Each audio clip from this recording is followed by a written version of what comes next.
Hoje é o 16º encontro de cravistas em quarentena e o Robson Bessa vai falar sobre Alessandro e Domênico Scarlatti, discursos retóricos entre cantatas e sonatas. Bem-vindo, Robson. Obrigado, Beatriz. Perdão, esqueci de te mandar o currículo resumido que você pediu, para você fazer a apresentação. Então, eu faço eu mesmo.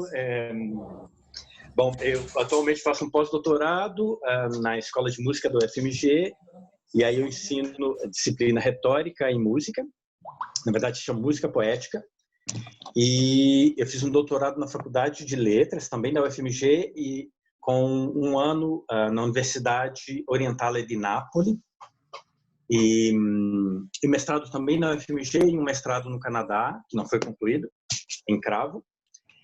E eu tive a honra e o prazer de estudar com vários dos nossos, hoje, colegas aqui no grupo, né? Com a Rosana, com o Edmundo, com a Helena, espero não estar esquecendo ninguém, mencionando todo mundo que esteja aí. E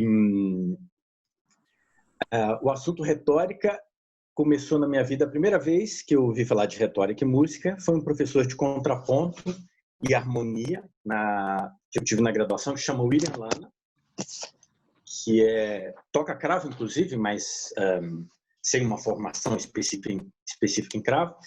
E depois, logo a seguir, a Elisa Freixo ofereceu cursos sobre retórica e música durante 2 semestres em Belo Horizonte.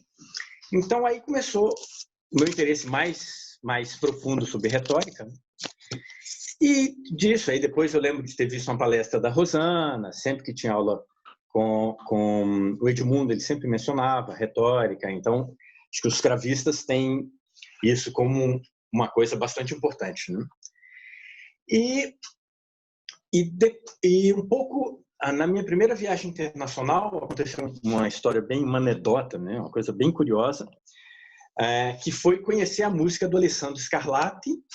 O Domênico a gente conhece desde muito cedo, né? Acho que quando a gente começa a tocar piano e tem interesse pelo cravo, a música do Domênico vem naturalmente.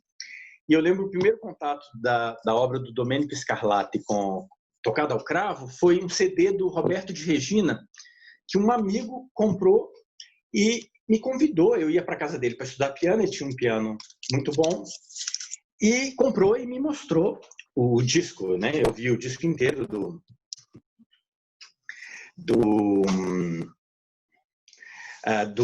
Domênico Scarlatti, tocado pelo Roberto e Regina. Eu fiquei muito impressionado, sobretudo com os aspectos flamencos da maneira dele tocar, né? Da música, claro, mas da maneira do Roberto de Regina tocar, me impressionaram muito. Meus avós, minha avó é filha de espanhóis, então essa coisa do ibérico sempre chamou minha atenção. Então, onde eu ouvia, eu falei, opa, aqui, né? Coisa da minha família. E passei a tocar sonatas do Domênico Scarlatti, mirando um pouco no Roberto de Regina.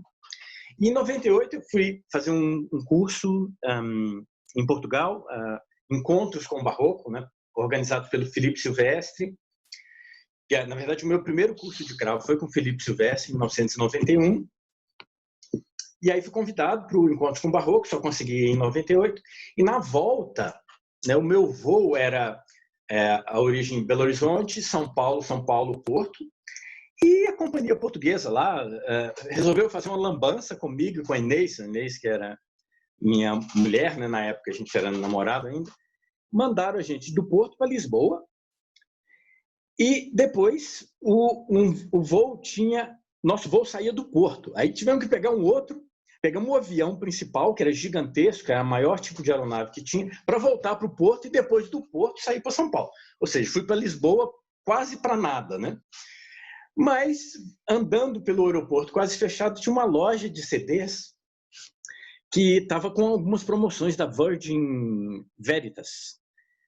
E eu conhecia esse selo, porque eu tinha um disco do Handel com o Gerard Lesne.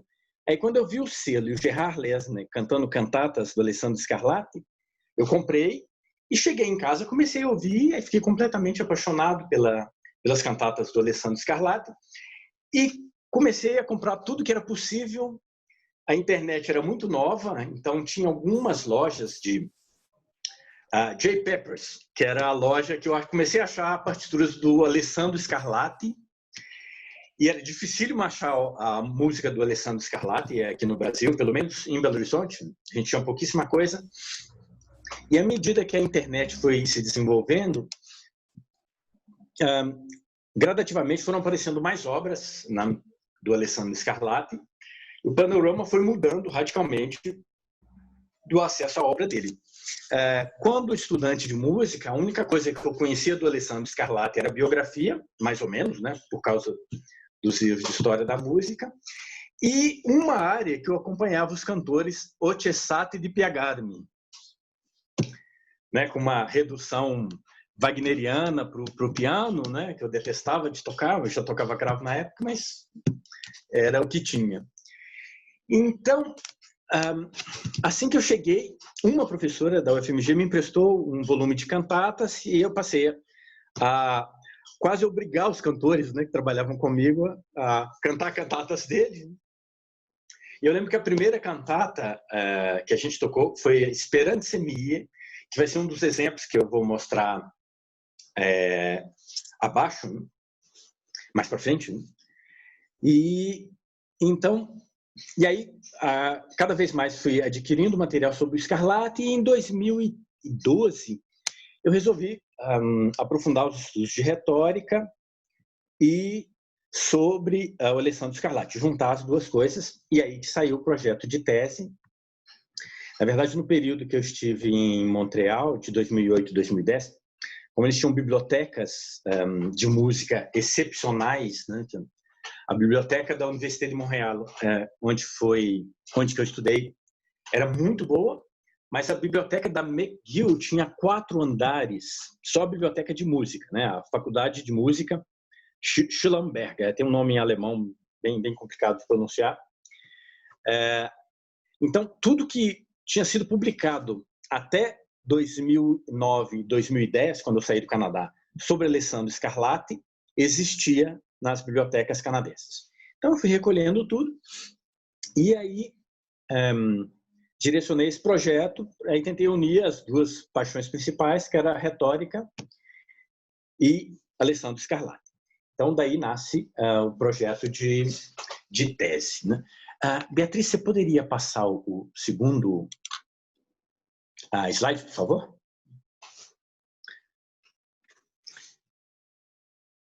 Isso, o próximo. Isso, número 2. Isso. Uhum.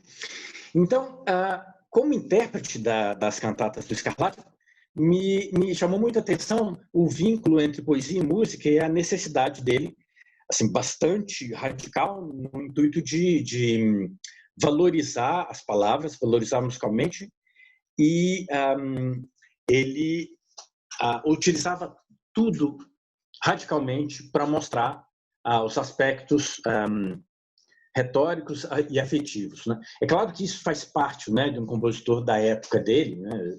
Todos eles usam em maior ou menor grau a retórica, mas no caso dele eu achava que era uma atitude muito radical. Né? Então, isso me chamou bastante atenção e mais tarde, quando eu comecei a ler as cartas, isso também é material de Montreal, né, que eu consegui fazer cópia lá, as cartas que o Alessandro Scarlatti trocou com Ferdinando de Médici, que era o príncipe lá de Florença, ele mostra muito claramente o que ele queria e qual a importância do texto, qual a importância da retórica para a música dele. Né? Então, no final aqui desse slide, quando discute a execução de sua música vocal com Ferdinando de Médici, o Palermitano mostra que a clara compreensão e adesão da poesia e compreensão da poesia estão acima de todos os outros aspectos e que os andamentos devem servir a essa finalidade. Beatriz, você passa o próximo slide, por favor? Então, numa das cartas, o Alessandro Scarlatti afirma que onde indiquei grave, eu não entendo melancólico. Andante, não mais rápido que cantante. Alegro, não precipitado.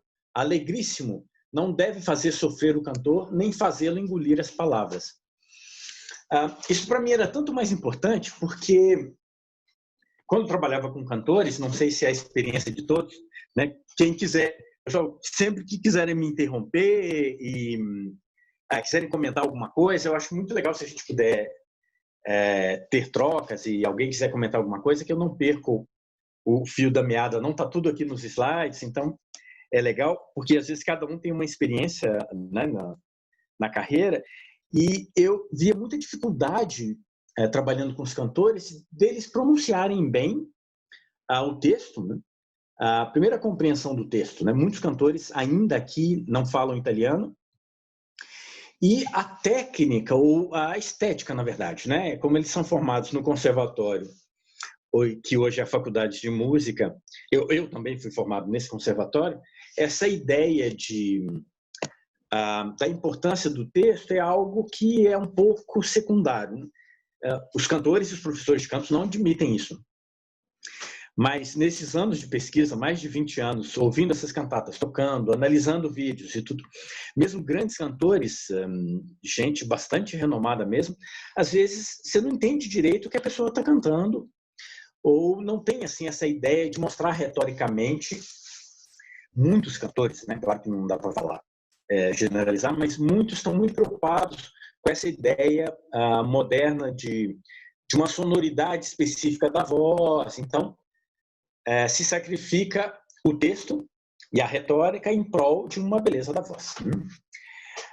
Outra coisa muito interessante nessas cartas do Alessandro Scarlatti, que ele troca com Ferdinando de Medici, ele descreve vários dos procedimentos composicionais dele e mostra muita coisa que para a gente às vezes é tabu ainda de encarar a obra de arte como uma obra perfeita, né? Que não deve ser alterada, que tem aquela versão que sobrou para a gente e que a gente acredita que aquela é a única possibilidade, né? O Alessandro Scarlatti, em algum momento das cartas, ele menciona o Ferdinando propõe uma troca de cantoras por um motivo que ele não explica, mas o Alessandro Scarlatti responde em seguida a carta falando que ele vai sim adaptar a área às necessidades da cantora, ou, caso necessário, ele corta essa área e coloca uma outra área, ele recompõe a ópera, né? Vale lembrar que essas óperas, quando elas eram reencenadas ou encenadas em outros teatros, às vezes o compositor do teatro ou o compositor da cidade ou algum compositor vinculado à execução daquela ópera fazia as adaptações necessárias à ópera, o que ocorria aqui em Minas Gerais também, né? As óperas aqui em Minas Gerais, principalmente em Ouro Preto, que a gente tem uma documentação considerável, elas eram traduzidas muitas vezes, ou elas eram cortadas, eles faziam pastichos, né? E talvez seja por isso que tenha sobrado muito pouca partitura de ópera. E o único exemplo de uma partitura de ópera copiada aqui em Minas Gerais é uma área de uma ópera do Piccini, que ela está traduzida em português. Bom, Beatriz, próximo slide, por favor. Robson. Sim, sim. Deixa eu fazer um comentário no slide anterior, por favor. Beatriz, pode voltar aí. Esses termos em italiano são em termos da época, ou seja, eu vi que allegro e alegríssimo tem um L só, tem acento, e se eles usavam assim ou foi... Edmundo, eu acho que sim, eu coloquei em itálico de propósito, sabe? Deixa eu só dar uma conferida aqui. Eu achei curioso allegro, em italiano só com um L, e também me vi que no alegríssimo também com L. Também. Deixa eu só conferir aqui rapidinho. Se você quiser deixar a próxima, no final ou no futuro, é só para alertar isso. E acho que não tem acento também, não, né? Pois é, isso deve ser erro de digitação. Deixa eu só anotar essa questão aqui, 27, porque errar uma vez a digitação é aceitável, mas duas, eu acho porque que era assim que está escrito na carta, né?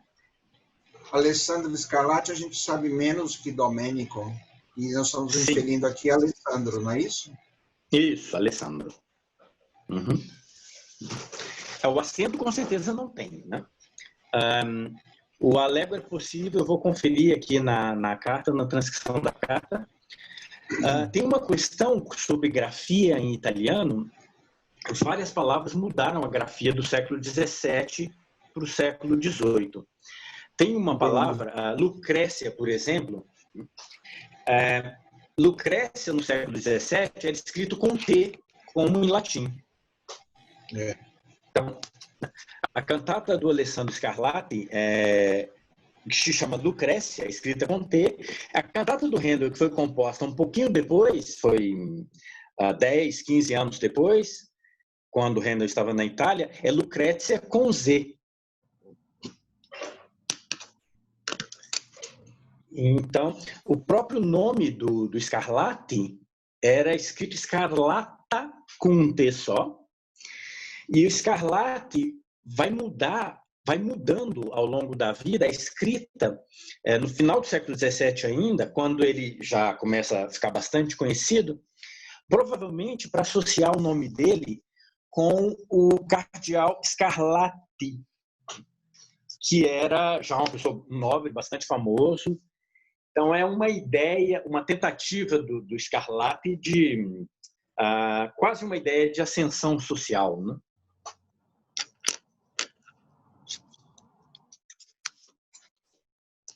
Isso, obrigado. Bom, tem tem só a Beatriz, acho que tem um slide que ficou deslocado.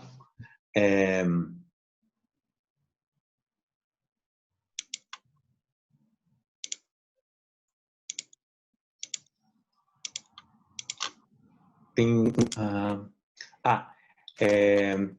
Beatriz, peraí. É um slide que ficou fora do local, mas tudo bem. Vamos nesse mesmo, depois eu volto, que nessa construção dos PDFs ele saiu fora. Bom, retórica na Itália.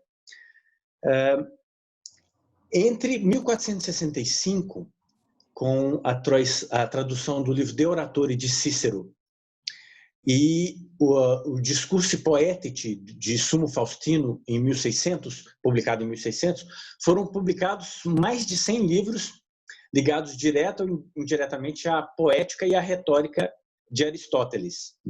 Na verdade, Aristóteles foi extremamente importante na Itália, mas, como a gente vê na música também, não existia unanimidade, né? Depois a gente vai ver mais para frente sobre o Emanuele Tesauro. O Aristóteles começa a ser questionado, sobretudo a astronomia do Aristóteles, né? Mesmo a retórica. Então tem os tratadistas, os estudiosos, né, de retórica, como Pietro Ramos. Ele começa a questionar Aristóteles, então a gente começa a ter correntes diferentes na Itália. Então a assimilação do Aristóteles foi muito grande, mas ao mesmo tempo ele começa a ser questionado, né? E dentre os principais tratados, a gente pode citar os tratados de Torquato Tasso, né? Torquato Tasso é quem escreveu a Jerusalém Liberata, que vai ter uma influência avassaladora, né, sobre os compositores da Seconda Pratica, né? Então ele escreveu 3 tratados, delle differenze poetiche, Discorsi della arte poetica, in particolare del poema eroico, e Discorsi del poema eroico. São todos livros de base aristotélica. Tem uma questão bastante curiosa, que o Torquato Tasso sofria de uma profunda melancolia e talvez de algum transtorno psicológico mais grave, né? Tem um comentário de um cientista que foi visitá-lo no hospital, né? Ele tinha ficado mais de 6 anos internados, né? E ele levou mais de 20 anos corrigindo, retocando a Jerusalém Liberata. ele tinha algum transtorno obsessivo-compulsivo e que a melancolia era a doença diagnosticada para ele, né? Ele era classificado como melancólico. Bom, Beatriz, o próximo slide, por favor. Bom, apesar da grande importância do Aristóteles, um dos tratados mais importantes sobre retórica na Itália é Il Canocchiale Aristotelico. Ele foi escrito por Emanuele Tesauro. O próprio nome do tratado já mostra a vinculação, a provável vinculação do Tesauro com Aristóteles, né? E com a ciência da época, né? Canocchiale é o telescópio, né? Galileu, né? O Galileu Galilei tinha há pouco tempo, no começo do século XVII, ele tinha criado o telescópio, ou aproveitado, na verdade, um microscópio e virado o microscópio para o céu, né? Não sei se foi tão simples assim, né? Na verdade, estou reduzindo bem a história, e ele começou a observar os planetas e começou a observar a Lua, e ele descobriu que os planetas eram feitos da mesma matéria que era feita a Terra. Então, isso foi um caos assim, no mundo, isso gerou uma série de questões, de questionamento, e aí que a astronomia do Aristóteles começa a ser questionada, né? E o Tesauro ele tenta juntar as duas coisas, tanto o choque provocado pelo Canocchiale, pelos estudos do Galilei, com Aristóteles, né? Bom, então Tesauro ele nasceu em Turim em 1591.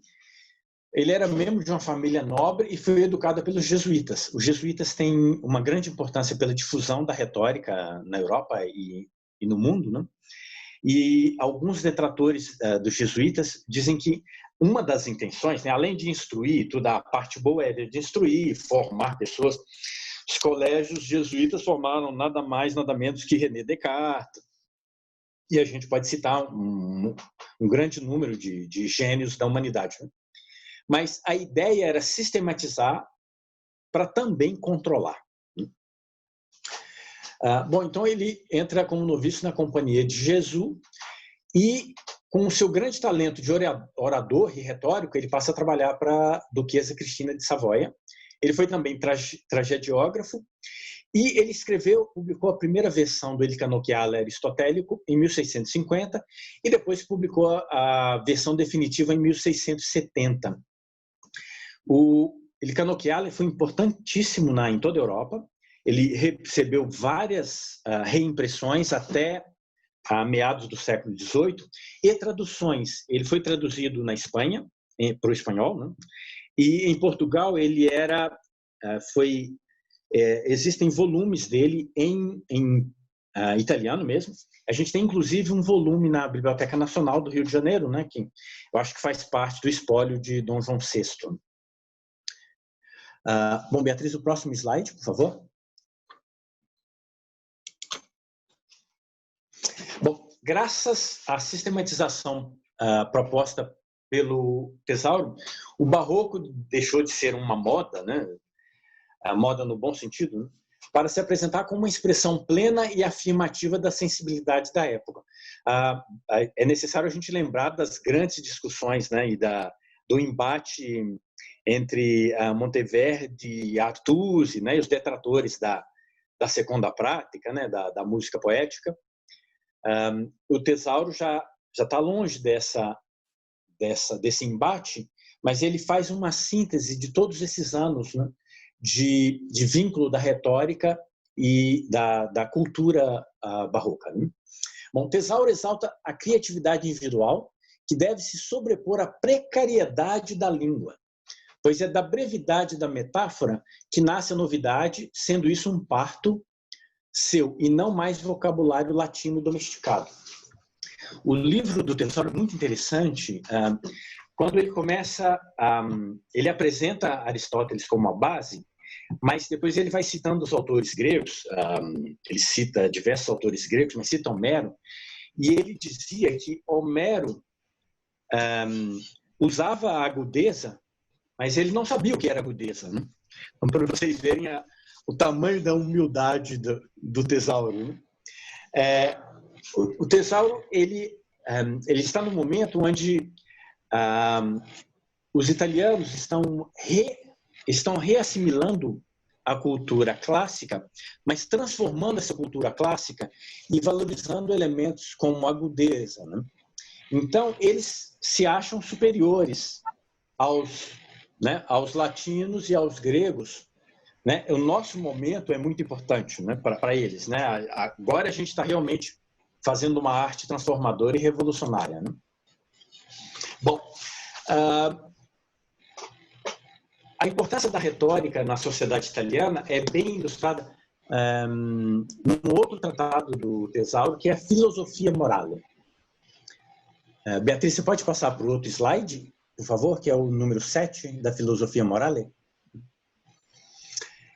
Então, o Tesauro, ele diz que a agudeza da metáfora, ou a retórica em geral, né, deveria influenciar o gestire, il ridere, lo stare, il sedere, il camminare, il vestire, il pulirsi, il cibarsi, il giocare, l'onorare.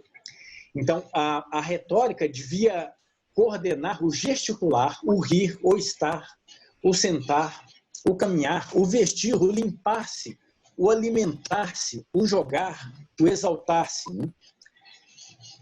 Ou seja, a metáfora, né, a agudeza, a metáfora e a retórica deveriam organizar todos os momentos da vida de um homem barroco, né?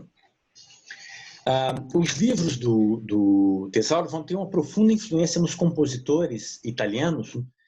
A gente tem livros dele espalhados por toda a Itália, e tem alguns aspectos ligados à retórica.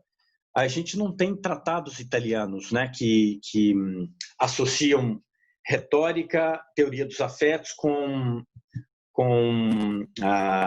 figuras musicais de maneira tão sistemática como os alemães, né? Então, tem algumas questões nesse aspecto, isso é parte nova da minha pesquisa, sobretudo o que o Heinrich diz sobre os italianos. Os compositores italianos, isso via Heinrich, né, que morou na Itália e tudo, eles não queriam ter algo tão sistemático e tão rígido. O Heinrich afirma que isso se devia a várias questões. Uma delas, a escolha do temperamento. Segundo Heinrich, se a gente escolhe um temperamento ligeiramente diferente para afinar o cravo, o órgão e né, os outros instrumentos, você já tem uma alteração no caráter das tonalidades. E outra questão que o Heinrich diz é que não é só a tonalidade que dá caráter a uma obra, né? Você tem vários elementos ali. E outra questão é essa ideia dos italianos, né, vinda da retórica da sociedade italiana, é o conceito de agudeza. Então, um compositor agudo deveria ser capaz de manifestar um afeto específico em diversas tonalidades, usando determinados meios, né? E quando a gente vai analisar as cantatas do Alessandro Scarlatti, ele usa para uma mesma emoção, por exemplo, tristeza, várias tonalidades diferentes. Tem um catálogo feito por Oscar Henry, que tem uma dissertação de doutorado sobre o Alessandro Scarlatti. Eu acabei esquecendo de colocar isso aqui, mas eu posso depois enviar no grupo. É que ele relata o uso das tonalidades associadas a cada emoção, né? Parecido com o que o Descartes faz sobre as emoções, só que o Scarlatti, o Alessandro Scarlatti, né? Por enquanto eu estou falando só do Alessandro, ele usa diversas tonalidades para o mesmo afeto. Tem até um uso bastante interessante, o Edmundo pode até não me deixar mentir sozinho, né? O Froberger, né? Quando os diversos tombos que ele compôs, um tombô para a morte do Ferdinando é em dó maior, né? Robson. Sim. Nesse sentido, também não podemos esquecer que o temperamento predominante nesse período é o temperamento mesotônico, no caso do Froberger. Outra coisa, então isso implica em terça pura, sem batimento. Então, uma tonalidade que é maior que mais tarde, na virada do século XVII para o XVIII, ela vai ter diferentes graus de impureza e, portanto, de excitabilidade, e esse tipo de excitabilidade provocará afetos distintos, porque ele vai ficando cada vez mais afastado do seu estado de pureza.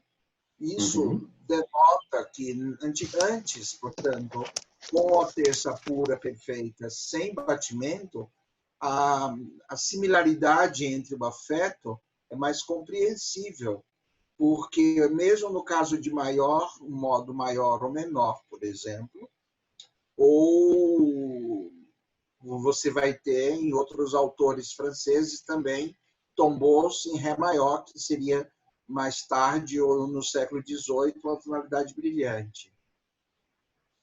Uma outra coisa que eu queria colocar também, estão me ouvindo, não é, Beatriz? Beatriz? Estou te ouvindo, Edmundo. Sim, Edmundo.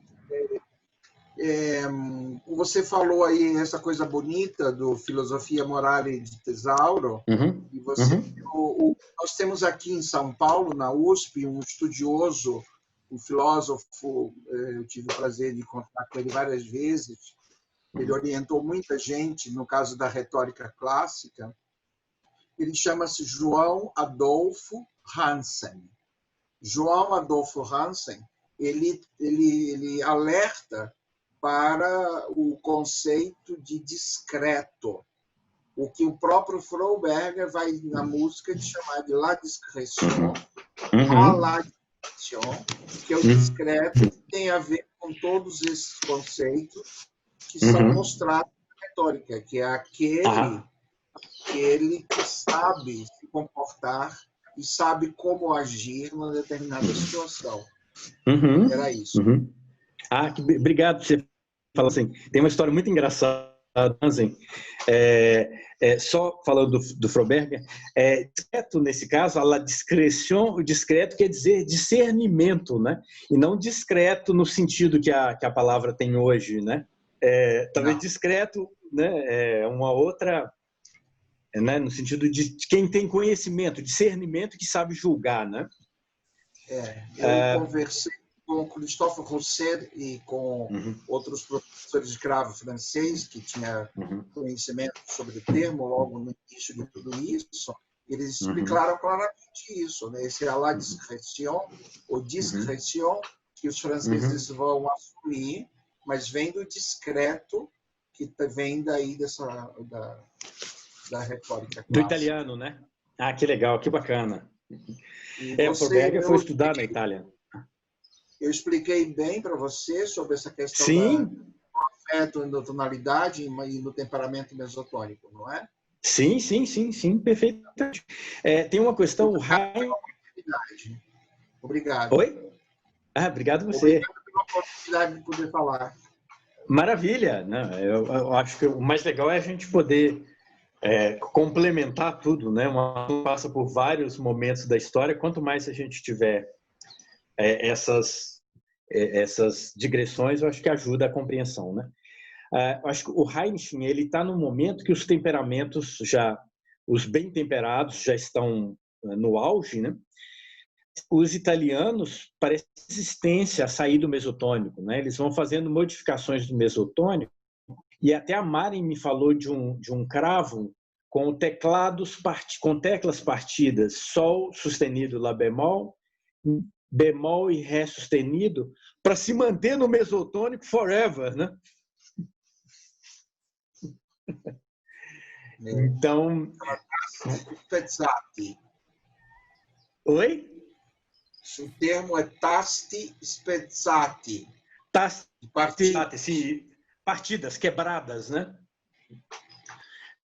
À medida que a gente vai estudando a sociedade italiana, tem uma ideia de avant-garde muito grande, né? De progresso e tudo, mas tem também uma vontade de preservação da cultura que é muito forte em alguns lugares, mais para frente nessa apresentação, eu vou discutir sobre a manutenção e a mudança, né, de características sociais. Tem um livro muito importante sobre o Alessandro e o Domenico Scarlatti, do Roberto, e que ele coloca algumas questões sobre a permanência. Os italianos têm um pouco essa fantasia, né? Que a cultura deles é desde o Império Romano, né? Você escuta coisas lá muito engraçadas e que algo que não é possível, né? Se tentar segurar uma cultura, aprisionar uma cultura é igual segurar água entre os dedos, né? Bom, Beatriz, o slide 8, por favor. Bom, Alessandro Scarlatti nasceu em 2 de maio de 1660 em Palermo e morreu em 25 de outubro de 1705 em Nápoles. Ele vai muito cedo para Roma. Ele perde os pais e vai morar com parentes em Roma com 11 anos de idade. Então, o pai dele era tenor e a mãe também era cantora. Então, eles tinham uma atividade musical muito intensa em Palermo, né? E ele vai completar a formação em Roma, e muito cedo ele já foi notado pela nobreza romana, né? Parece que com 16 anos já tinha sido percebido por alguns nobres romanos, né? Vale a gente ressaltar que nessa época na Itália existia uma grande disputa para demonstrar riqueza no sentido cultural, né? As pessoas investiam muitas somas, né? Pagando computadores, pagando artistas. A disputa, né, dos nobres era a disputa que passava pela cultura, né? Bom, então eu coloquei esse slide meio apertado, assim, de propósito, para mostrar a densidade da produção do Alessandro Scarlatti.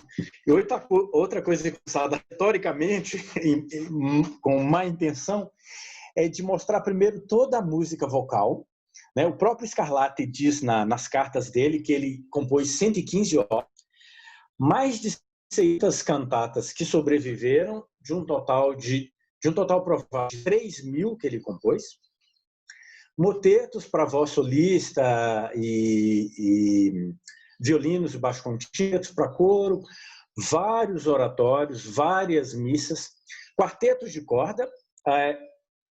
O Edouard Dent, que foi o primeiro grande estudioso do Alessandro Scarlatti em tempos modernos, ele diz que o Alessandro Scarlatti foi o primeiro a compor um quarteto de cordas. Sonatas para formações, sonatas para violoncelo e baixo contínuo, 7 concertos que estão chamados de sonatas ou sinfonias para flauta doce, 12 sinfonias de concerto grosso, 7 concertos grossos, e aí vem a cabo, ele tem um documento em Nápoles com o primo e segundo livro de tocatas, e o Orfeus Edizione editou, a partir do final da década de 2000, 4 volumes com todas as obras de Alessandro Scarlatti, conhecidas até então, né? Então, tem obras para órgão, com obras em vários formatos, baletos, tatura. Então, em um desses volumes é um volume de obras pertencentes à Biblioteca de Coimbra, que depois eu vou falar mais para frente. É uma obra importante em Portugal e para o Brasil também. 3 concertos para cravo, e não se tem certeza. Eu tenho alguns desses concertos e é muito pouco provável que sejam de Alessandro Scarlatti. São um pouco estranhos, não parecem de Alessandro Scarlatti. E uma teórica, são 5 obras teóricas, sendo 2 obras para baixo contínuo, Regole per i principianti, está faltando um N ali no slide, e 15 fugas, e discurso para um caso particular, basicamente teórica, discutindo a questão de harmonia, de dissonâncias. Bom, Beatriz, o próximo slide, por favor. Bom, apesar de Scarlatti ter abordado todas as formas da época dele, ele era muito mais voltado para a música vocal, na verdade, é uma característica dos italianos nessa época, né? A música instrumental não tinha o valor que ela tem para a gente. Eu lembro de ter encontrado com um músico italiano, estudioso de Corelli, ele trabalha até com a Principessa Ruspoli, em São Paulo. O nome dele vai vir, agora acabei esquecendo. E ele fala que o Corelli lutava para valorizar a música instrumental, né? E o Scarlatti, o Alessandro, né, ele passa a se dedicar à música instrumental quando começam a escassear as encomendas de ópera. A última de ópera dele é de 1702. Então, é um momento que ele já está em franca decadência, que tem ascensão da nova geração. Então, ele começa a não ter mais encomendas de óperas. E aí ele passa a se dedicar automaticamente à música instrumental. Bom, Scarlatti trabalhou para mecenas extremamente cultos e ricos, como a Rainha Cristina da Suécia. Vale lembrar que a Rainha Cristina da Suécia foi para quem o Descartes, o tratado de l'âme, e o Alessandro, nas cartas dele, ele faz afirmações que lembram muito essa ideia da música ligada à matemática. Ao que tudo indica, ele conhecia o Le Passion de l'âme. Na verdade, é pouco provável que não conhecesse, né? A Rainha Cristina devia ter isso como um grande trunfo para ela, né? E foi por causa dessa aventura na Suécia que o Descartes morreu, né? Morreu de respeito, apesar dos cuidados que a Rainha Cristina tinha, né? Bom, Scarlatti, ele foi admitido na Academia Arcádia em 1706 como professor de música e de poesia, com o pseudônimo Terpandro Arcade Compastore. E ele, numa discussão com o Dinco Fabris, ele duvidava que Scarlatti fosse também poeta, mas eu acho que nessa época não é tão difícil escrever em poesia, né? Eu lembro das minhas amigas mais velhas, amigas do meu pai, tinha geração que ainda escreviam poesia, né? Escrever poeta não quer dizer que você tenha que ser um Emanuele Tesauro, que você não tem que ser um Torquato Tasso, não é? Simplesmente ser um poeta, né?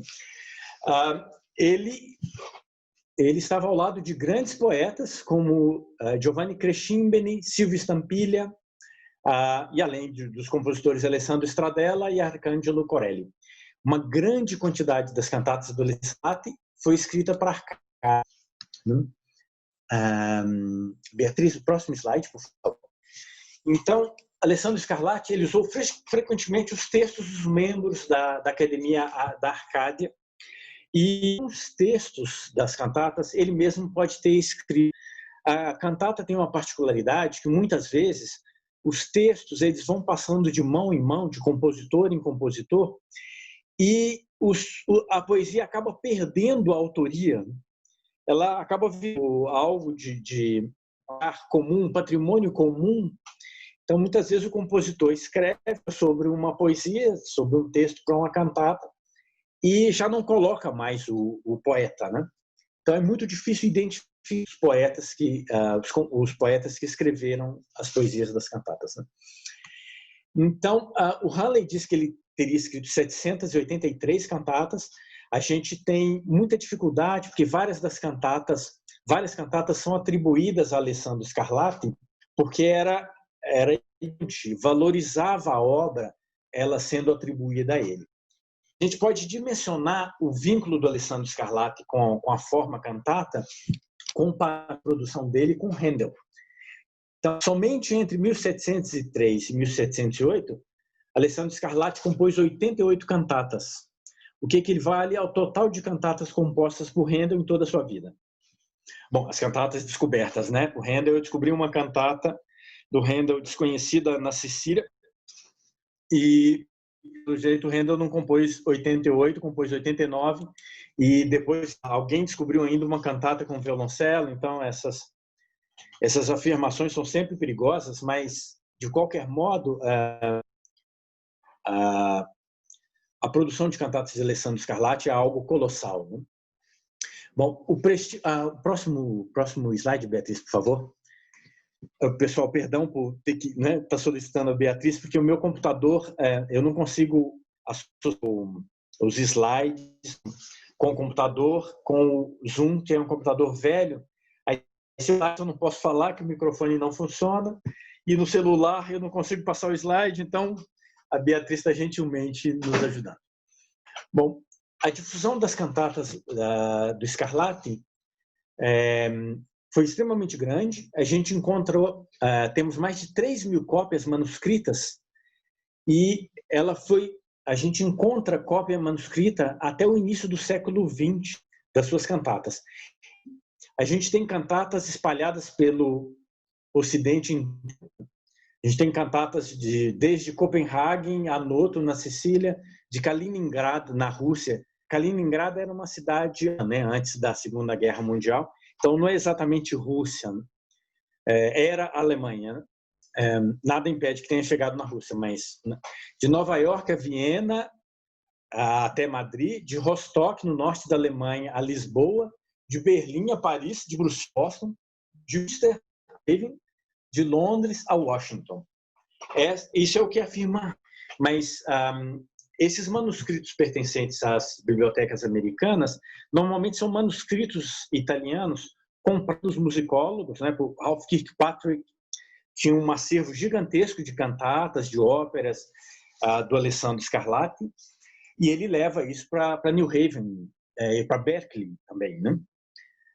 Então, não necessariamente essa ampla difusão no século XVIII, XVIII. Né? No ambiente europeu, com certeza, essas cantatas dadas, e elas viajavam. Então, a maior parte de suas cantatas sobreviveu em manuscritos e tinha uma repercussão muito depois da morte do Alessandro Scarlatti. Tem uma menção do Charles Burney no livro de história da música dele, bastante interessante e bastante pejorativa também. Né? É um pouco parecido com o que o Burney fala do Johann Sebastian Bach. Né? Burney parece que tinha muita dificuldade com de meados do Barroco, a música do início do século XVIII. Beatriz, o próximo slide, por favor. O Halley diz que as cantatas de Alessandro Scarlatti são muito procuradas e admiradas por colecionadores curiosos. Né? Deve-se, entretanto, ignorar que esse compositor não está sempre livre de afetação e pedantismo. Suas modulações, torcendo-se pela novidade, são às vezes cruas e artificiais. E ele frequentemente tentou expressar o significado de palavras individualmente que o sentido geral e o espírito do poema como um todo que ele musicou. Não sei de onde o Burney tirou exatamente essa última afirmação.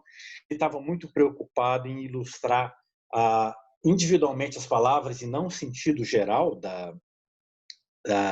do texto, né? E não é verdade. Eu conheço cantatas do Alessandro Scarlatti, assim. Mas e não é essa opinião que os contemporâneos de Scarlatti tinham. Ele era chamado na Itália de o Orfeu italiano. E os poetas, o Silvia, nas memórias dele, ele fala de quello sopra, a música será de quello sopra fino Scarlatti. Bom, o Burney, pelo jeito, né, tinha muita dificuldade com a música do início do século XVIII. Para contrastar com a opinião dele, a gente tem uma cantata que é marco assim, na expressão do Alessandro Scarlatti, que é a cantata ariana, Ebra d'amor fugia. Assim começa a poema. Ariana é aquela mesma Ariana que se apaixonou por Teseu, que ajudou o Teseu com o fio, né, de Ariana, para o Teseu matar o Minotauro. E aí depois ela foge com o Teseu para Naxos, e lá depois, né, que eles têm lá as aventuras dele, quando o Teseu foge para a Guerra de Troia, ele volta para a Guerra de Troia e abandona a Ariana. Então, a Ariana, nessa poesia, passa por todo um espectro, né, desde uma mulher excitada, que vão ter um encontro sexual, depois ela está muito eufórica, depois, quando ela percebe que ela foi abandonada, quando ela vê o Teseu fugindo no barco com os argonautas, ela fica com ódio e chama as fúrias do mar para arrancar a cabeça do Teseu. Né? E aí depois ela chora a sua amada e, né, Adonis, esqueci o nome em grego, ele se apieda da dor da Ariana e leva a Ariana para o céu. Essa cantata termina com um lindo ascensos de uma 13ª, né, que vai de um dó até um fá agudo, uma 14ª. E no início da cantata,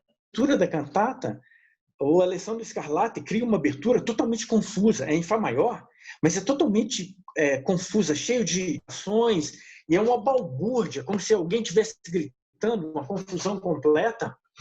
E a invention, né, o motivo musical que o Alessandro Scarlatti usa para essa abertura é o mesmo motivo que Bach usa quando ele vai falar de cruz. Então, essa cantata é um exemplo que o Burns está falando, é uma grande bobagem. A cantata mostra todos os sentimentos que a Ariana vai passar. Essa ideia que ela vai sofrer é uma tonalidade feliz, aparentemente, mas a Ariana vai passar por grandes sofrimentos. Bom, o próximo slide, por favor, Beatriz. Bom, Scarlatti em Portugal. Existem alguns livros de cantatas, livros de cantata com solo, né, para soprano e baixo, voz aguda e baixo contínuo, cantatas e duetos com violinos, além de algumas trechos de serenatas.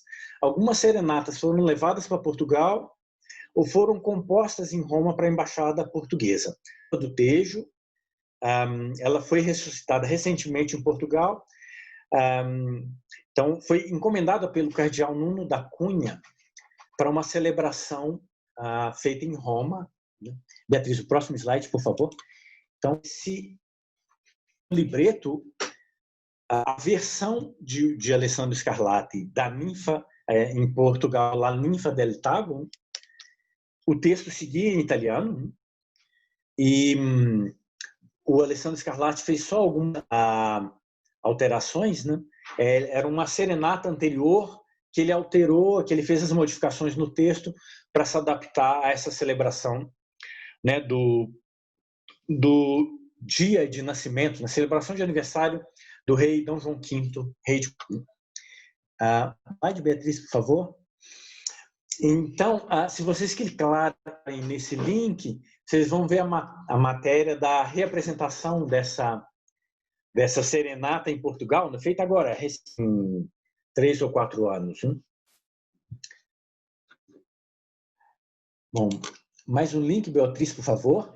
Uma outra sonata que Alessandro Scarlatti compôs em Roma, para a embaixada portuguesa, é La Virtù nell'amore. É muito interessante, esse aqui também tem esse libreto, a gente tem a partitura que sobrou no arquivo italiano. Esse Andrea de Melo de Castro, ele foi o conde de Galveias, foi o administrador de Minas Gerais na década de 1730.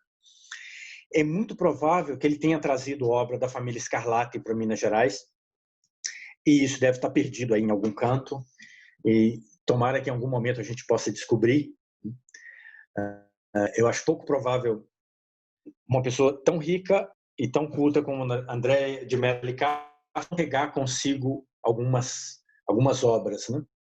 E com uma demanda de música, que a gente vai ver um pouquinho mais para frente, a demanda de música de compositores europeus em Minas Gerais era muito grande, então deve ter servido de ponte também para importação de partituras, né? Até agora a gente tem nenhuma menção de obra dos Scarlatti de partitura, né? Ninguém encontrou nenhuma partitura, mas a gente vai ver daqui a pouquinho uma menção de obras deles, né? Beatriz, mais um slide, por favor. Então, essa é a primeira página de um volume de cantatas da Biblioteca Nacional de Portugal.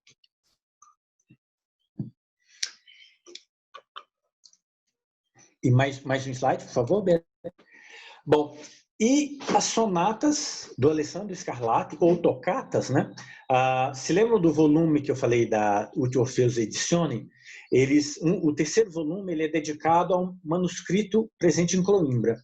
Então, são as sonatas para órgão, que é um manuscrito 60, ele faz a Biblioteca Geral da Universidade, na seção dos reservados. Esse manuscrito contém 6 partes de diferentes grafias. A parte C é dedicada a Maso Testa, a parte D é atribuída a Alessandro Scarlatti, que é esse volume que foi publicado, e a parte E é Risposte d'Organo de Gaetano Franzarolli. Mais um slide, por favor, Beatriz. Obrigado. Então, esse é o frontispício, né, da Sonate per Organo, Signore Alessandro Scarlatti. Na verdade, eles chamam de sonata, né, um termo genérico que eles usavam tanto na Itália como em Portugal. Aqui a gente tem obras de várias formas e formatos, né? Você tem desde tocatas, tem tastaturas, tem introduções, baletos, minuetos. Então, tem várias obras pequenas, tem obras que se assemelham a partimento. Quem se interessar, eu escrevi um texto sobre esse manuscrito com a Edith Rocha. Então, está online, que é só clicar Alessandro Scarlatti, Biblioteca Geral de Coimbra e Sonatas para Órgão. Então, a pessoa consegue encontrar. E o próximo slide é um trecho de uma das tocatas. Existia a dúvida se esse manuscrito fosse mesmo do Alessandro Scarlatti, mas várias dessas tocatas estão presentes nos manuscritos. Isso, Beatriz, mais um slide, por favor. Bom, agora a gente passa para o Scarlatti. Eu queria mostrar um pouco da obra dele, da obra vocal. Eu cresci vendo o Scarlatti como um compositor de sonatas, né? E mesmo grandes musicólogos como Ralph Kirkpatrick, quando eles abordavam a música vocal de Domenico Scarlatti, eles abordavam de uma maneira bastante depreciativa. O Ralph Kirkpatrick teve, quando ele ainda estava escrevendo o livro, publicado em 1953, ele teve acesso a algumas áreas do Tolomeu e Alessandro, é uma ópera que a gente está preparando no Horizonte, quando essa pandemia bendita acabar, né? Ele fala que não é possível que seja de Domenico Scarlatti essas áreas, porque elas são de uma secura, de uma sem-graceza, que não faz sentido que sejam do mesmo compositor.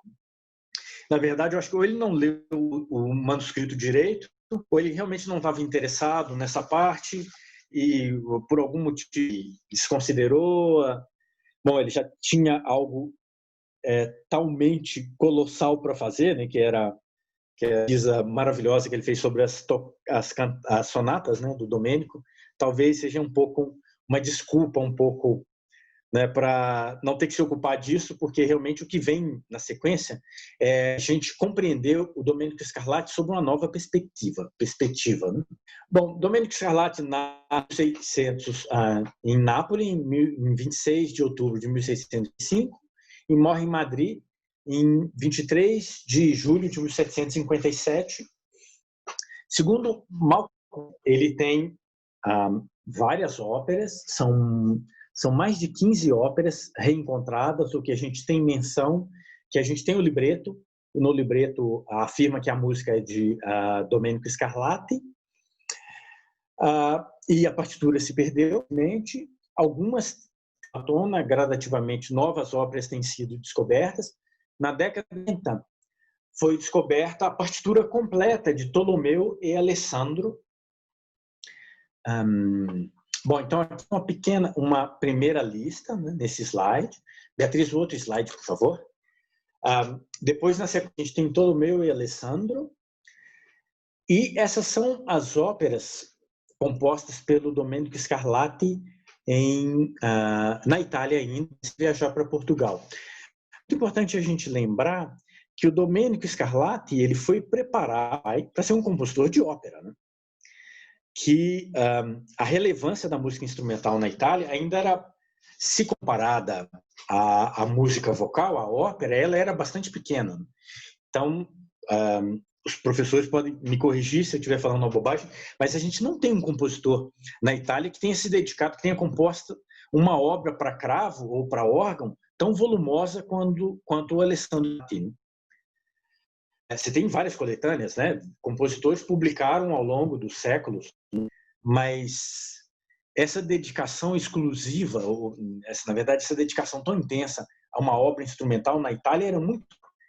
Todo era preparado nos conservatórios para ser compositor de ópera. E esse era o grande mercado, né? E a música instrumental tinha várias funções, né? A primeiro didática, né? No caso do Alessandro Scarlatti, a obra para cravo dele tem uma função primeira que é em filhos, né? Todos os filhos dele tocavam cravo e cantavam. Então, como é das famílias de música, né? O ensino de cravo, o ensino de música passava quase que primeiramente pelo baile. Eram as aulas de iniciação musical, né? Bom, o próximo slide, por favor, Beatriz. Então, essa é mais uma sequência de óperas, né? Algumas óperas, a gente tem a partitura como La Dindina, que é uma faceta, não chega a ser, é médio, né? Intermédio, né? Então, aqui algumas óperas. Domenico Scarlatti, ele escreveu somente para a principessa da Polônia, ele escreveu 7, né? No Palazzo Zuccari, num período de 4, 5 anos. Bom, mais um slide, por favor, Beatriz. Bom, além das óperas, o Domenico Scarlatti compôs diversos oratórios, muitas serenatas, cantatas de amplas dimensões, né? Existe um grande problema com relação ao Scarlatti, que é o terremoto de 1755. Então, é muito provável que uma parte da música vocal dele tenha se perdido nesse terremoto. Bom, seguramente muita coisa se perdeu dele. Então, provavelmente muitas serenatas. Mas existe ainda uma questão que vários arquivos portugueses são pouco explorados.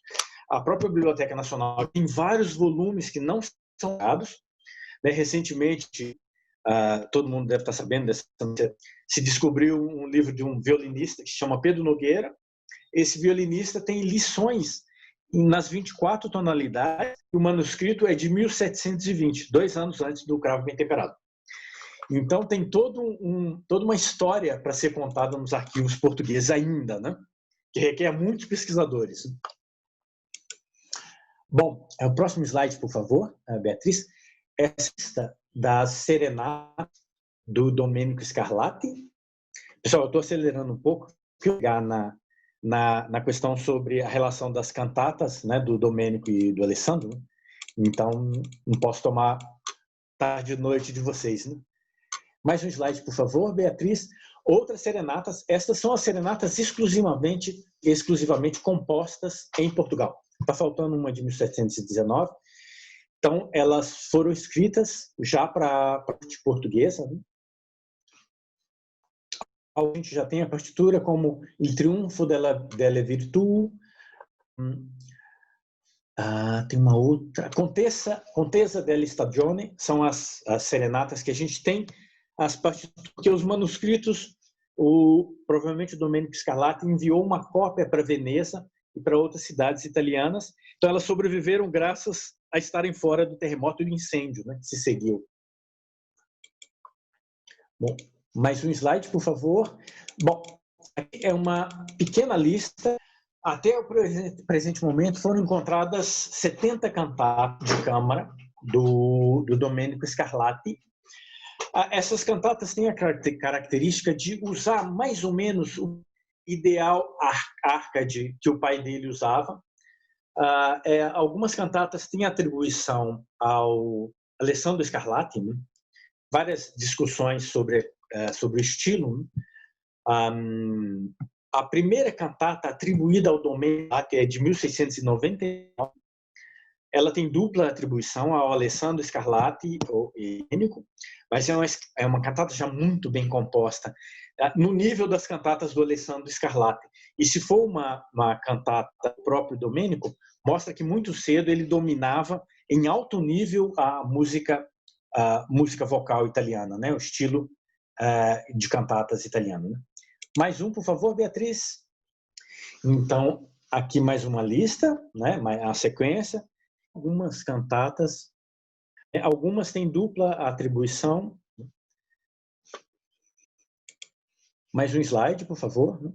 Bom, esse slide era para estar bem antes, né? Eu queria falar da presença do Scarlatti no Brasil, né? Um dos principais documentos probatórios da presença de algum dos Scarlatti no Brasil é uma carta do mestre de capela Caetano de Santa Rosa, de 1741, dirigida ao bispo do Rio de Janeiro, com jurisdições gerais, Dom João, na qual menciona textualmente a remessa das seguintes obras: Missa Celestina, e Sonatas para Cravo, de Alessandro Scarlatti. Então, aqui a gente tem uma série de questões resolvidas, né? No dia que aparecer as sonatas, né, em algum arquivo mineiro, a gente pode entender melhor o que é isso. Mas eu avento várias hipóteses, né? Podem ser sonatas para cravo do Domênico Scarlatti, né, que era bastante famoso na Península Ibérica nesse momento, 1741. Ele era uma celebridade europeia. Mas podem ser aquelas sonatas para órgão do Alessandro Scarlatti. Se a gente tem um manuscrito na Biblioteca de Coimbra, é muito possível que os brasileiros, quando eles pediam música para órgão, eles requeressem dos compositores que fossem mais importantes. Então, é possível que essas sonatas para órgão tenham vindo para os organistas de Minas Gerais.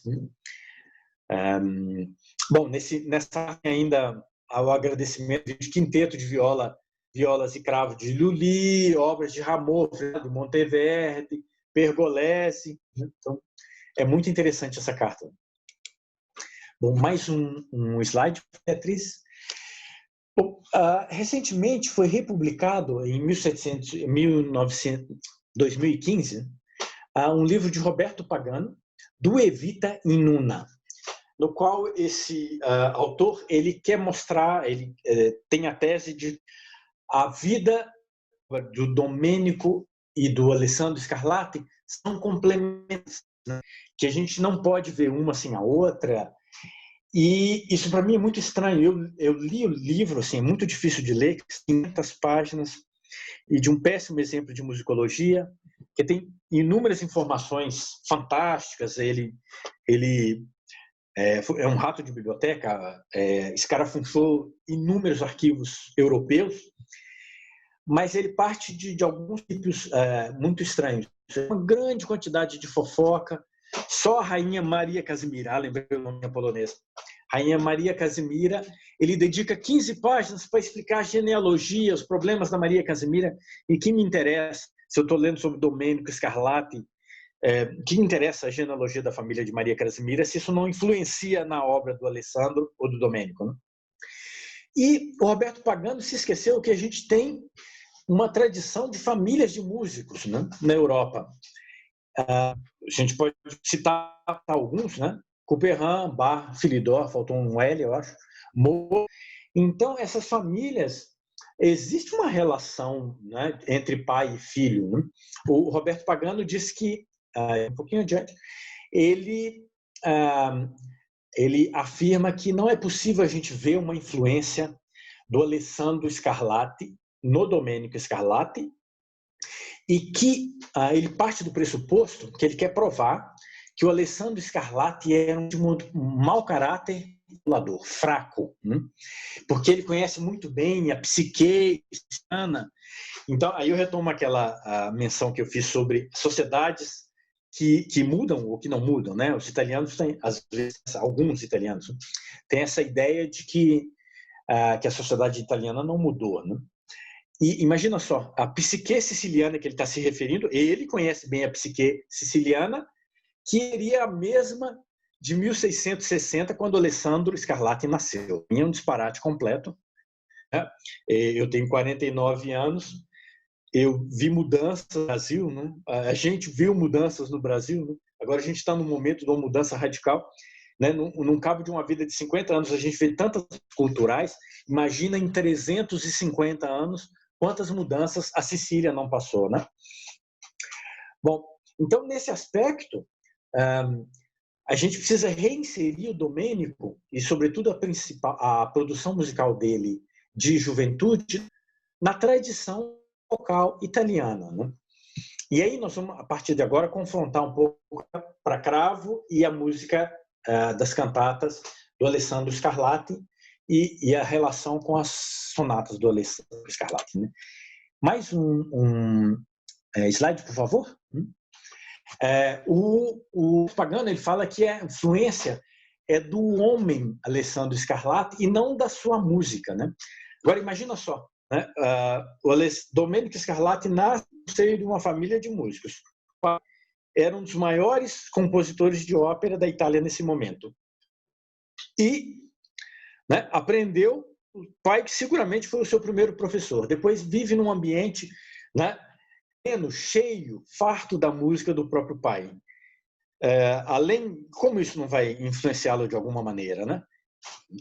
Bom, de qualquer modo, eu acho que agora a gente podia ouvir um pouquinho de música, né? Chega de falar tanto. Pessoal, eu coloquei o link aqui. Então, a gente ouviu o comecinho da ópera Tolomeo e Alessandro, Ruptura. Beatriz, o link já está aí?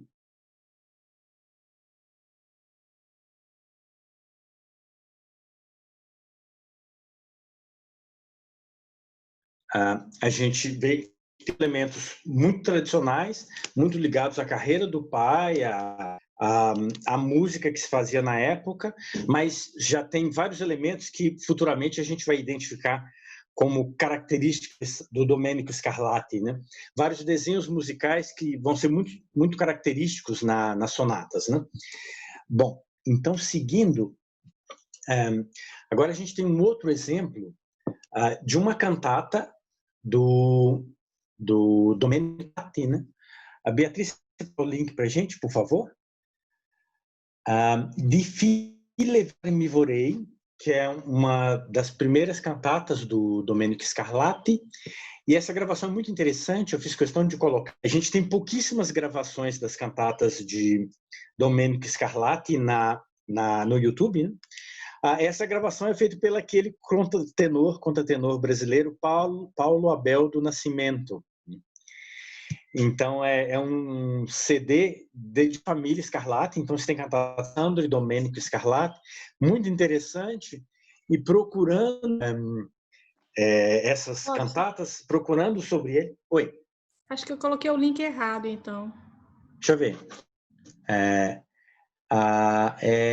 YouTube que termina com 56G. Então tá certo. Tá certo? Isso mesmo. Daí, é muito interessante ele falando sobre a própria carreira. Acho que a Helena, o Edmundo tenho conhecido pessoalmente, eu só conheço do YouTube, e de anedotas, tem um caso curioso do Felipe Silvestre, que o Felipe Silvestre disse que estava em Brasília dando aula e que, de repente, uma comitiva, assim, 4, 5 pessoas, e vem um rapaz perguntando para ele, professor Felipe, sei que o senhor é um grande especialista em música barroca, eu queria que o senhor me respondesse uma questão muito importante. Queria que o senhor me dissesse se eu sou castrato, né? Aí o Felipe falou, não, com certeza eu sou castrato, né? E aí o Felipe Silvestre disse que anos depois ele estava na Europa. É muito engraçado. Bom, o Felipe foi bastante corajoso em afirmar, né? A gente nunca sabe, né? Que tristeza, Edmundo, que coisa, né? Bom, isso, até hoje a gente ainda tem esses problemas, né? Bom, hoje ainda é um pouco melhor, né? Imagina na década de 80, né? É isso aí, Edmundo. É porque o Felipe assistiu às ligações perigosas e, para surpresa dele, o Paulo Abel do Nascimento cantando o Pianga do Handel, né? E aí, quando eu achei essas gravações, eu falei, não, esse é o link para a gente, né? Com a nossa história, né? Então, vamos ouvir só a primeira parte, o primeiro recitativo e a primeira área di File Vendicare Mi Vorrei.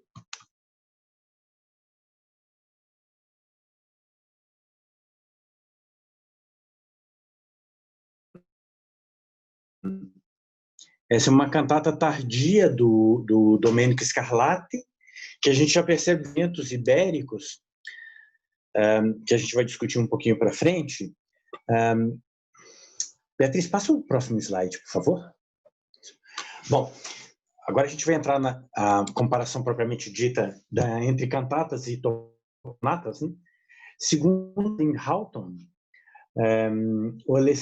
para o Alessandro Scarlatti, ele havia um incomparável interesse em poesia e na imagem retórico-musical, uma grande imaginação dramática, habilidade em construir novas relações entre escrita vocal e instrumental. Nossa, a frase toda mal escrita. Robson, eu não sei que slide que você está se referindo. Qual slide? Peraí. 32. É o logo após esse, sonatas e cantatas.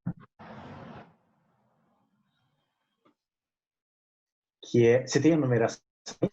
Não, eu vou sair do compartilhamento, então, para ver. Tá. Peraí, engajamento. São desse que você estava. São 2 antes desse Herança Scarlatti. Aí? Isso, exato. Tá. Bom, agora sim é o exemplo do Véu do Nascimento. Rosalind Houston, ela escreveu um artigo comparando eventos musicais das cantatas do Alessandro Scarlatti, com a sonata do Scarlatti. Ela menciona que bacana, né, Helena? Realmente essa história dele é super dramática, né? Faz uma carreira maravilhosa, com super talento. Eu vi nessas pesquisas uma dele também falando, uma entrevista que ele deu no Ceará, e ele fala coisas tão atuais, ele falando que em um país como o Brasil, várias coisas a gente pode aceitar, mas que a gente poderia aceitar que uma criança passasse fome, né? Que ele viu isso na infância dele e que isso é um absurdo que no país, isso em 1988, né? Então é muito bonito ver um artista assim com essa sensibilidade, né? Não só musical, mas com essa visão crítica da arte, né?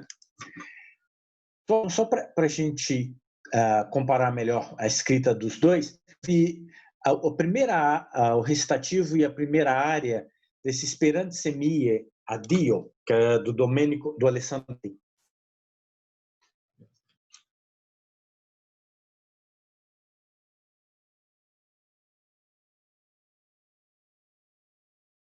Tá, obrigado. Bom, então a gente tem vários aspectos das cantatas do Alessandro Scarlatti que a gente pode perceber nas sonatas do Domênico, né? A textura, a concentração da escrita das sonatas, que também é paralelo nas cantatas para voz e baixo. Tem uma questão importante: as cantatas eram um espaço que os compositores tinham para experimentação. Ali eles estavam mais livres, não estavam com ópera, que dependiam da aprovação do público, né? Então eles poderiam se aventurar. Tem cantatas de Alessandro Scarlatti que passa por todas as 24 tonalidades em poucas páginas, né? Perdão, Ana Paula, falei muito e a coisa, né? Mas pela sua presença.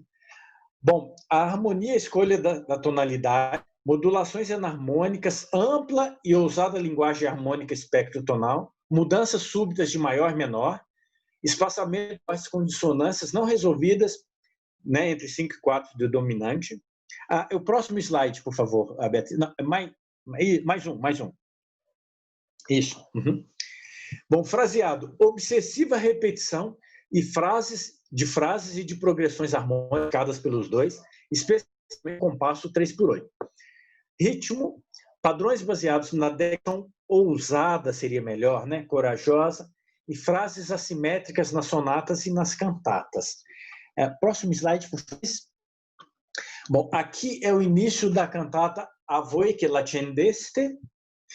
Essa cantata tem vários desses elementos. A obsessão rítmica, a repetição de uma frase rítmica, que não está nesse slide, está no próximo. Mais um, por favor, Beatriz. Isso. Aqui a gente vê como o Alessandro Scarlatti trata compasso 3/8. Então, a gente tem uma frase que conta em 6/8, ela dá uma frase bastante irregular. Mas se a gente conta em 3/8, ela vai ser uma frase super irregular, com a repetição desse desenho em semicolchês, lá, sol, lá, ré, lá, sol, lá, ré. E aqui não vai meio lugar nenhum, né? Ele repete uma cadência que chega, uma cadência dominante que não se resolve, né? Então, parece que a gente está falando das sonatas do Domênico, né? Que tem essa repetição obsessiva, que eu associava muito com a música ibérica, e que depois que a gente vai analisando, depois desse artigo da Rosalind Houghton, eu vi que já estava presente na música do Alessandro Scarlatti, né? Isso, mais um slide, por favor, Beatriz. Esse é um exemplo, da sonata 3, que o Domênico Scarlatti faz a mesma coisa. É um fraseado que é aparente. Se a gente conta os compassos, ele dá um fraseado em 4/4, mas os motivos melódicos e rítmicos são completamente irregulares, né? E você também tem essa ideia, essa sonata é uma das, né? Que você tem uma ideia de uma repetição obsessiva, né? Num fraseado irregular, e muitas vezes uma harmonia que se repete, mas ela não caminha, né? Como a ideia da cantata A Voi che l'accendesti, uma harmonia que repete, que não se resolve e acaba que fica circulando, né? Bom, mais um slide, por favor. 38. Aqui é um outro exemplo que é bastante interessante, e aí eu já estou terminando, né? Sobre a influência francesa no Alessandro Scarlatti, e não sei qual musicólogo que falou que a gente não pode ter influência francesa nas sonatas do Domênico Scarlatti. Eu não estou muito seguro disso. Eu vejo elementos que eu acho que tem uma vinculação com a ornamentação francesa, mas isso é coisa para uma pesquisa posterior. Um dos elementos franceses que eu percebi na obra dos dois, eu chamo de nossos príncipes, nossos primos franceses, porque os italianos e os franceses têm uma relação bastante difícil. Depois eu conto um pouco essa história, se a gente tiver tempo, de uma amiga italiana. Ela chamava os franceses, bem pejorativa, esses primos franceses. Então, o Alessandro Scarlatti escreve no início dessa área, que é a última área, a área intermediária da cantata A Voi che l'accendesti, a área Allegro do francese. A Rosalind Houghton, que é uma estudiosa desse ciclo de cantatas, ela não entende o que pode ser francês aí. Eu imagino que possa ser tanto uma escrita vocal que se assemelha a uma air de cour, como o inegale, né? Que deveria ser praticado, que o Alessandro Scarlatti conhece bem isso. O slide, por favor, Beatriz. Nas Toccate per Cento, hoje eu quis fazer uma série de homenagens. Essa é a homenagem ao Shedlock, que foram a primeira publicação dos livros de tocatas do Alessandro Scarlatti, ainda no século XIX. Mais um, por favor. Então, o Alessandro Scarlatti, na tocata em Fá maior, na área, ele escreve área alla fase. E o que ele escreve? Ritmos pontuados. Claro que a gente tem ritmos pontuados na música italiana também, né? Mas o Alessandro Scarlatti, como convivia com o Teter, que tinha a igreja francesa em Roma, com certeza eles conheciam, a fama de Lully era bastante importante na Itália. Então, esse também é uma parte da pesquisa recente, né? A presença da música francesa na Itália. Então, a gente pode observar aqui, nesses compassos, a melodia é em rituados, como François Couperin disse, né? Que a gente, nos conjuntos, a gente toca pontuado. O Alessandro Scarlatti estende um pouquinho esse conceito, né? Ele toca tudo pontuado. Talvez fosse uma má compreensão do inegale, né? Isso, próximo, por favor, Beatriz. Bom, então, para terminar, essa é uma cantata do Domênico Scarlatti, presente na Biblioteca Nacional de França. Essa é uma das cantatas, são 5 cantatas presentes nesse manuscrito. Essa cantata, com um ritmo pontuado, evidentemente, como eu já falei, a gente tem ritmos pontuados na música italiana, mas aqui eu imagino que tem algum vínculo com essa ideia do inegale, e, sobretudo, com a ideia da ouverture française, quando a gente tem que fazer um silêncio entre os pontuados, né? Que a gente pode fazer um silêncio. O texto da cantata diz amare e tacere. É um amante que não ousa, que se cala diante do amor, que não consegue, ele fica em silêncio diante desse amor, ele não consegue se... Então, acho que se a gente encara isso como uma ouverture française, mesmo em 3/4, a gente pode imaginar que isso seja uma influência do alla francese que o Scarlatti menciona, né? Então, o último slide, por favor, Beatriz. Bom, pessoal, perdão por falar tanto, mas são 22 anos de paixão e dedicação à obra dos dois, e tem tanta coisa nesse assunto que a gente quer compartilhar o máximo possível, né? E só respondendo, Edmundo, você tinha razão. Eu escrevi errado, e allegro são com 2 L's, mesmo no italiano do século XVII, viu?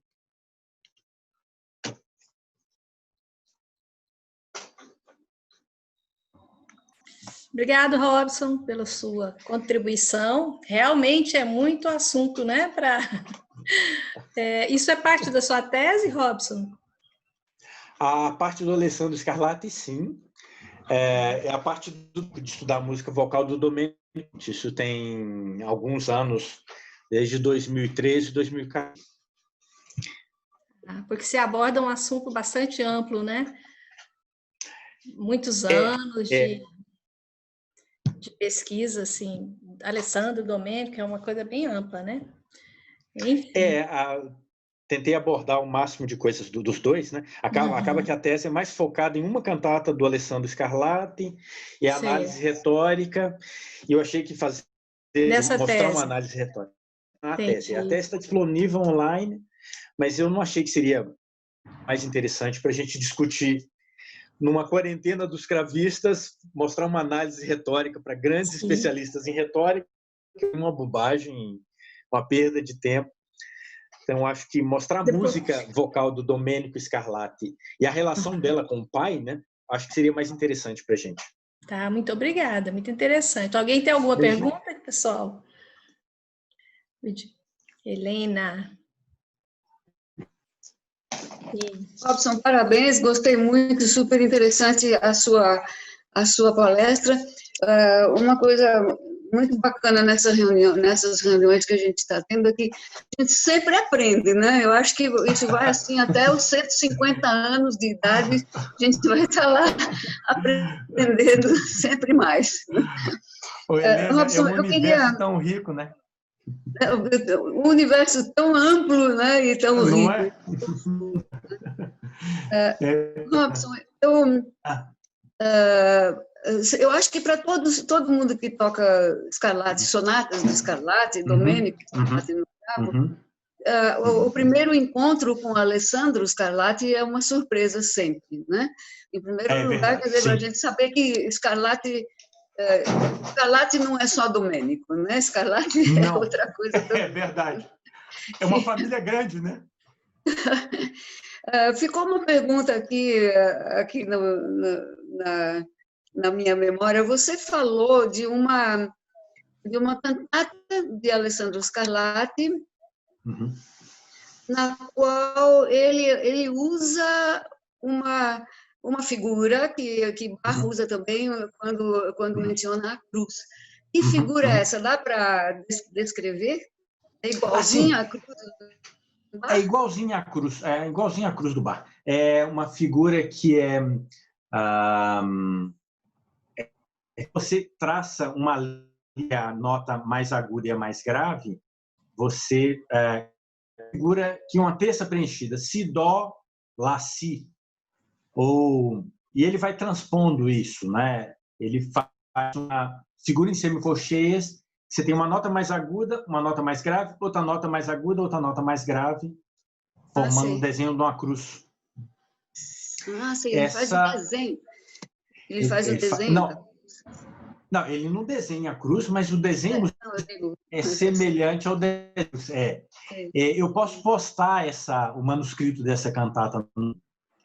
Eu posso mandar para você, se você quiser. Se chama Cantata Ariana.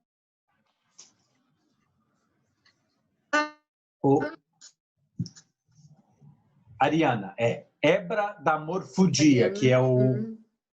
que está no IMSLP. E, na verdade, esse desenho, ele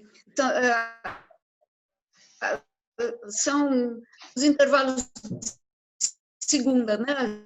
Às vezes segunda pequena ou grande, quer dizer, menor ou maior, que Bach usa em si, né? Que não é em si, na verdade.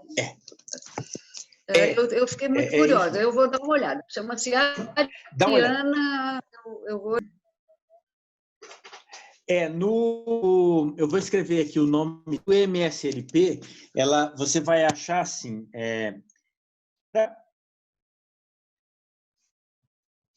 Hebra d'Amor Fudia. Sim. E é uma cantata para 2 violinos, soprano e baixo contínuo, né? Uhum. Daí, porque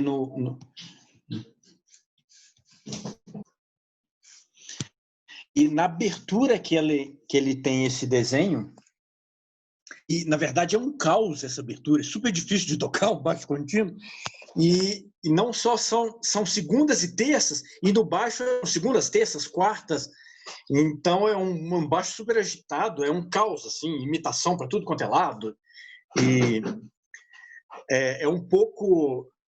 ele descreve um pouco a agitação da Ariana, a excitação da Ariana e também a confusão mental, que ela é totalmente doida, né, de confiar no Teseu, que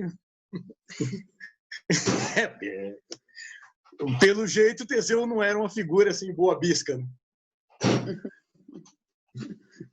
Então, o que o Burney fala é extremamente pejorativo. Ele é muito pejorativo com a música do final do século XVII. Ele odeia fuga, né? Ele fala que um bando de acorde esquisito, mal ajambrado. Ele detesta essa música. Né? Se Teseu fosse um cara muito bonzinho, não haveria tantos lindos lamentos de Ariana, né? Então... tem razão. Eu não tinha pensado nessa parte, né? Realmente. Tudo tem sua importância, né? Exatamente. Obrigada, viu? Essa informação ficou pendurada aqui para mim. Eu que agradeço, Helena. Se você tiver dificuldade de achar no MSLP, é só me pedir que eu te mando por e-mail. Ok, tá. Eu vou fazer. Né? Obrigada. Hein? De nada. Edmundo, o Allegro é com 2 L's mesmo. Na verdade, eu tenho uma transcrição, eu tenho uma dúvida, porque eu tenho uma transcrição do Fabri, que é um musicólogo, né, italiano, e tem a tradução francesa, usam como 2 L's. Eu tive acesso às cartas dele manuscritas. Eu acho que não era um padrão. Assim, eu não posso te afirmar agora, eu teria que verificar os manuscritos de novo. Allegro pode ser com um L só também no século XVII. Eu tenho que verificar de novo as cartas originais, mas eu fiquei esperando em Florença.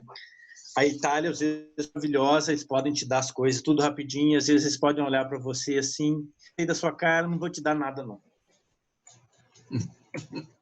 Obrigado.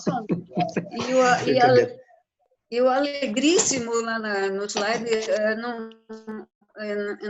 o italiano não tem acento, né? Não tem não. Isso é erro de digitação mesmo. O pior que deve estar assim na tese, depois de N revisões. O problema de tese, quando você passa, é aprovado, publicado, você não deve ler nunca mais, porque você vai achar milhares de erros lá dentro. Impressionante. Exatamente, né? Você vai achar tanta coisa errada. Os erros ficam escondidos até a hora da defesa e tal. Depois que está tudo pronto, aí eles aparecem. São amigos, né? Muito amigos. Né? Isso. O Robson, Sim. você mencionou na abertura francesa ali, no compasso 3/4, eu não entendi o que você quis dizer aqui claramente, numa dessas cantatas. Eu acho que ali a gente pode relacionar esses ritmos pontuados da cantata à ideia francesa de tocar pontuados com silêncio, por causa do texto. É pura especulação, viu, Edmundo? De tanto o Alessandro Scarlatti escrever nas cantatas e nas tocatas alla francese, e a convivência que eles tiveram a partir de 1702 até 1705 com o Oteter na casa dos Ruspoli, né, o príncipe Ruspoli, uma convivência diária. Além disso, em Roma, a Chiesa do Luís XIV, né, a Igreja dos Franceses, e onde os italianos iam para tocar música francesa também. Tem relatos do Corelli, tem críticas a gente dizer, bom, a Itália tem todo mundo, né, gente? Não tem unanimidade, não é uma coisa, né? E eles debochavam do Corelli, falando que ele não sabia tocar direito o estilo francês. E então isso era uma coisa corrente no Palácio Ruspoli. O Corelli também trabalhava por Ruspoli ao mesmo tempo que o Oteter e o Scarlatti. E eu acho que essas menções alla francese do Alessandro Scarlatti têm muita ligação com esse jeito francês de tocar, ou notas pontuadas com silêncio, né? E fazendo uma especulação sobre o texto da cantata, que é calar, tacere, né, que é se calar, e o francês de tocar fazendo silêncio, então acho que encaixa muito bem com a história do Domenico Scarlatti. Essas são cantatas da juventude do Domenico Scarlatti. Essa cantata é de provavelmente 1705. Então, se é verdade que ela é do Domenico, provável que seja, porque não é um manuscrito que acrescentaram Domênico depois, já foi escrito originalmente assim, é bem provável, essa coletânea de cantatas é um manuscrito italiano que depois foi comprado pelo Henri Prunière, quando ele esteve em Roma, provavelmente, e levou para Paris, né? Então, são manuscritos romanos, provavelmente desse período aí de 1702 a 1705, 1708, né, que o Alessandro Scarlatti estava no Palácio Ruspoli. É que você falou ouverture francês. Elementos da ouverture francesa, né? Ah, bom. Tá, elementos. Não é uma ouverture, são elementos, né? Em 3/4, acho que...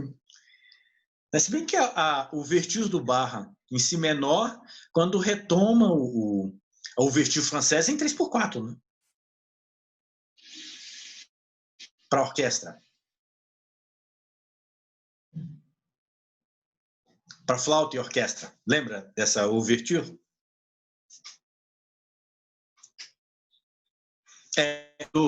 Quando termina o solo de flauta, aquele solo maravilhoso, super longo, do Fugato, quando volta, ela é em 3/4.